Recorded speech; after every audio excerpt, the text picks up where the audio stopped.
Welcome back to Point of View. I am Crystal Holliday, Sage Molly. And Shakayla. and today we're going to talk about self-esteem. Self-esteem is one's confidence in themselves, if you will. And a lot of times when you lack self-esteem, you find approval in other people instead of yourself. For example, so many people get plastic surgeries.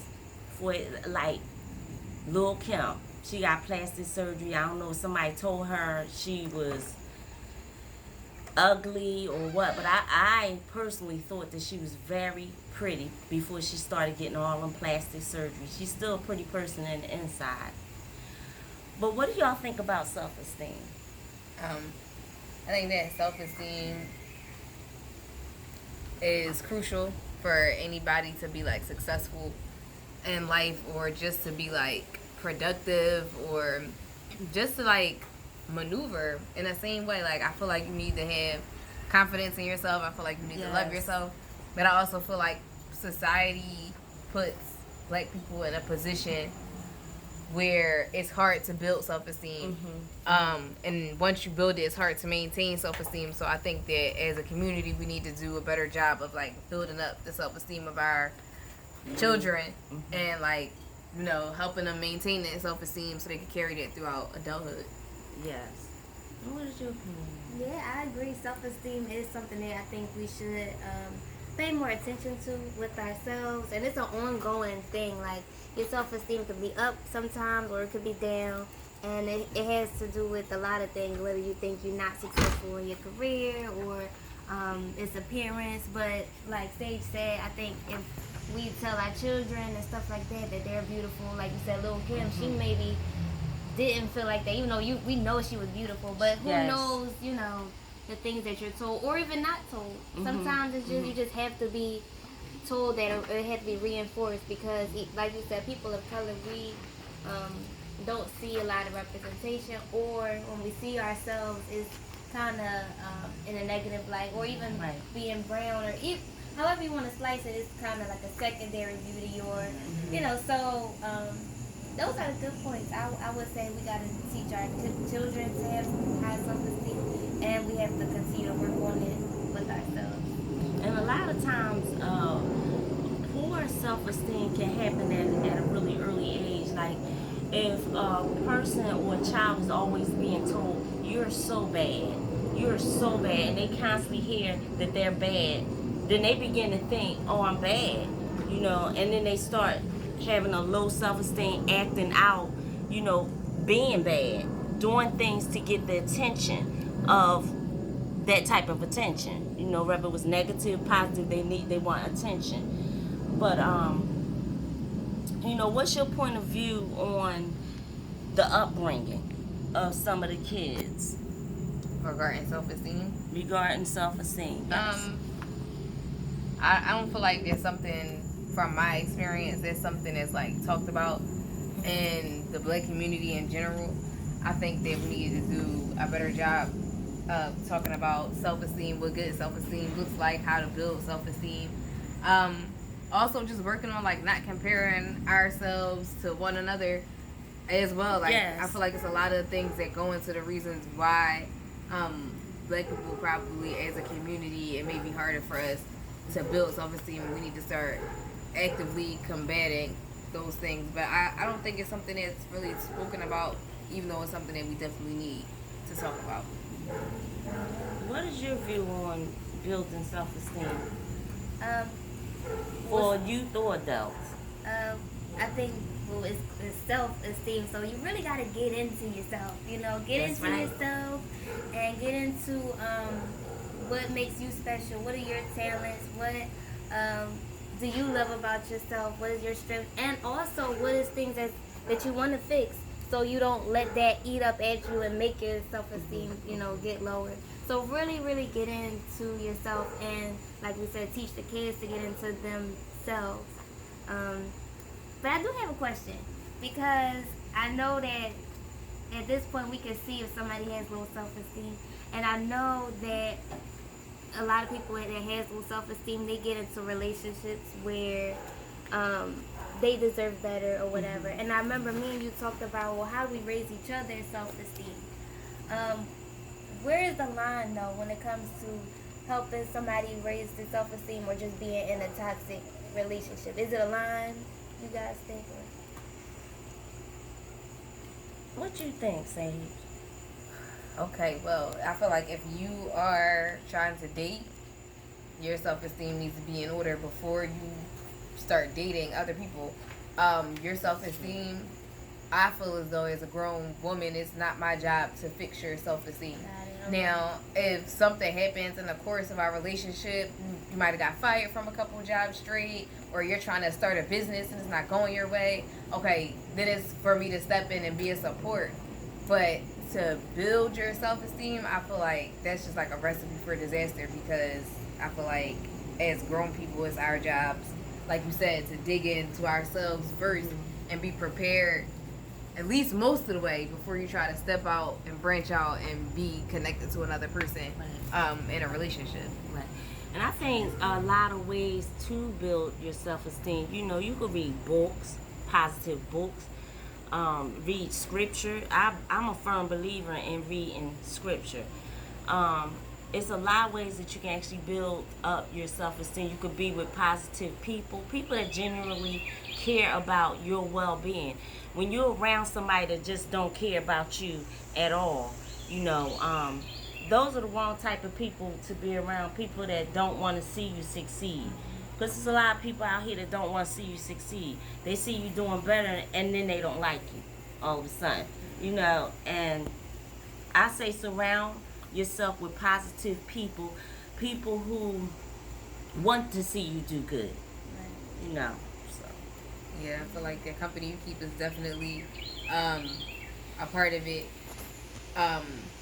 I would say meditate and really think about the things that, like Shakayla was saying, that you're good at, the things that you love, and then draw up a list like, why are these things useful in the world? Like, why is this something to love for myself? Because even if the only thing you can do in this world is draw perfect circles, that perfect circle is going to come in handy at some point in time. exactly. We're going to need that perfect circle. So it's just like, you just got to learn to appreciate what you have. That's good. Because Yes. like we said, it comes about perspective or perception. And that sounds like, you know, good perspective. Yep. And you got to change your perspective sometimes, because bad and good things happen, or you experience bad and good people. Right. So if you have a good perspective or a good way to learn how to navigate through meditation or scripture, it really does help. And the thing is, with self-esteem, everybody is not going to see it the way you see things.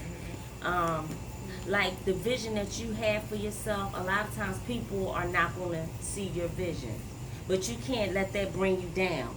You know, like, I have so many visions for myself, and you know, you get people to say, well, you can't do it. And then some people say, well, they said I can't do it. And if your self-esteem is not strong enough, you will quit. You know? So, again, you got to surround yourself with positive people.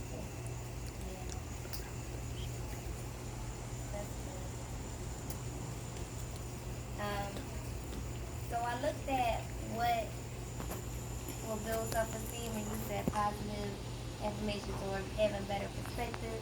They also said learn how to accept compliments and to eliminate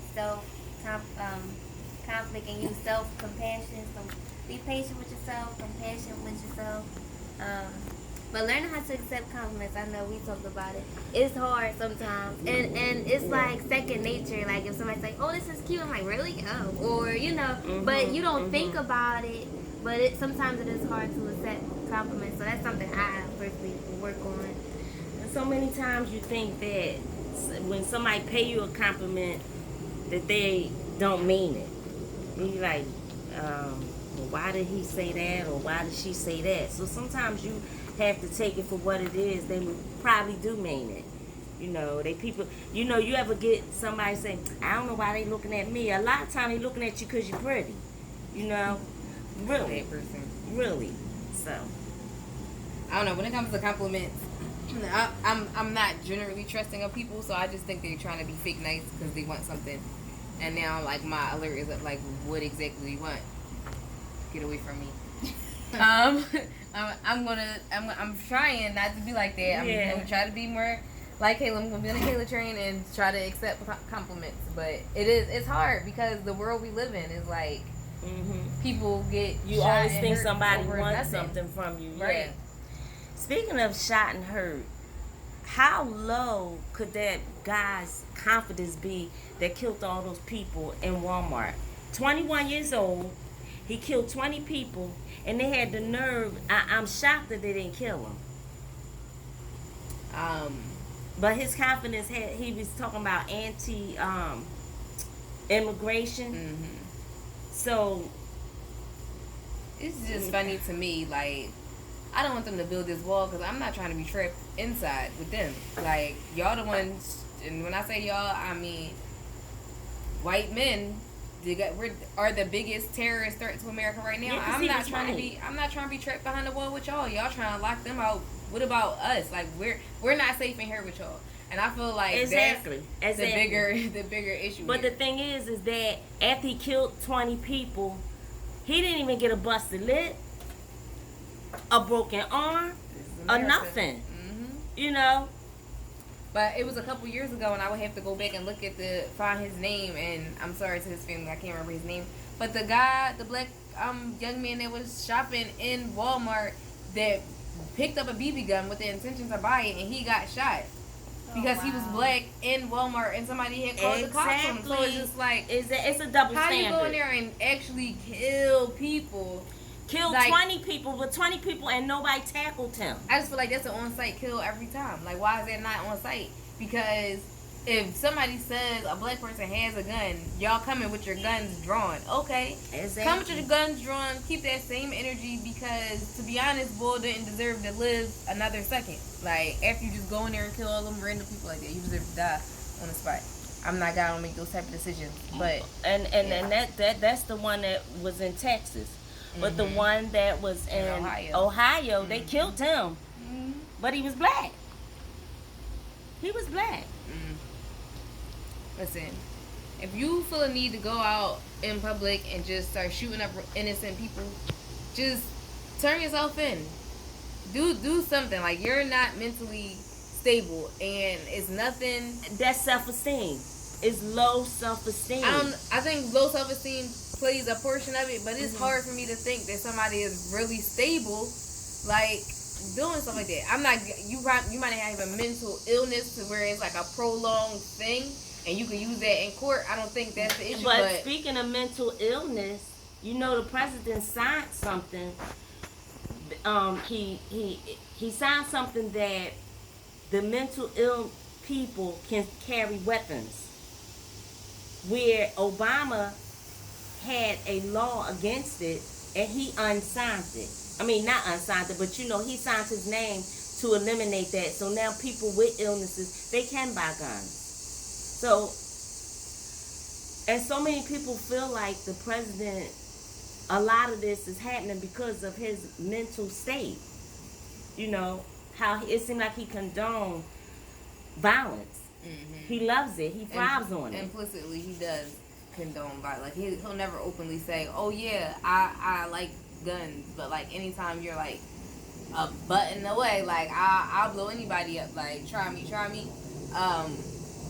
Or even to say like I grab women by the JJs. Like, that's violent. Who says stuff like that? Like, so that implicitly gives all of your fans and all of your followers like permission. Like, this is okay. Like, Trump does it. Trump would okay this. Yes. So, because I mean, John Legend was upset over it. As it should be. Yes. I mean, a lot of people starting to see it. If they didn't see it before, they seen it now. What's your opinion on that? It's a lot to take in, but if it relates back to low self-esteem, I think even kids or people seeing how black lives aren't valued, and they see, okay, the cops, they'll kill me for no reason, but a white person, they can get away with murder. So what's the difference? Why they value so much? Like, you know, their life is just always protected. And I So think seeing that, that is, I think that has a lot to do with self-esteem, because that's why a lot of black people, they're bleaching their skin because they want to be, white, because they feel like white is treasured and black, they're not treasured. or So even it's for a just shame. survival on a certain basis. Probably like, okay, life will be easier for me if I look less Black. threatening. And not threatening because we look threatening, but they always use an excuse, oh, wait, black, so I'm threatening, whatever. So maybe they're like, okay, if I look more like them, or, take away my natural features, then I won't be as threatening, or life will be easier, I'll be accepted more. So, That's always been like the perception. The closer you are to white, the closer you are to beautiful, the closer you are to successful. It's like I would have to. I really need to work on like keeping my names in order. But like read this article before, and it was basically saying how when you look at minorities, the best minority groups per se in America are viewed as like the European ones, and then everybody else is like it's a no-go, except for like Asian people, because they're thought to be like docile and stay in their own community and don't like bother anybody. But they were like, other than that, it's just like everybody's like scum of the earth. And then But when it comes down to Koreans, they think that we're lazy. They think that they feel black people are lazy. We don't like to work, and I can't speak for what they feel about us, but what I can say about what I see in this current generation in comparison to generations past, this generation is lazy. And do you feel like that's because of the computer, the constant phone, they just do everything with their thumbs, or our parents and people my age, it's our fault. okay. So it don't have anything to do with the computer. We gave it to them, y'all gave it to us. We need to pick it up. Yeah, y'all fault and our fault. I'm putting myself in it too. Well, it can't. No, because back in the day, all we did was outside, running around and everything. It wasn't us that gave us the computers. And really, I wish everything wasn't so with the computer, because it has made the generations lazy. They don't go out and play. We used to jump rope hours and hours and hours playing hopscotch and everything, dodgeball, running, and just having fun, but they don't do that anymore. Everything's serious now. Everything is serious. I definitely think we should take this to another episode. Yeah. Yeah, that's it. Yeah. So, y'all have any closing remarks about self-esteem? Work on yours. It's a process. It's an ongoing process. It doesn't stop. So just keep working on yourself. Yes. Absolutely. And I'm glad it's a conversation. I want us to always keep that in mind so we can check ourselves, check the people around us, and make sure, Yeah. got good self-esteem. And I say just surround yourself with people that want to see you do better, And, as always, I thank y'all for tuning in to Point of View. Like and subscribe. If there's anything you would like to see us talk about, please let us know. And as always, peace and be blessed.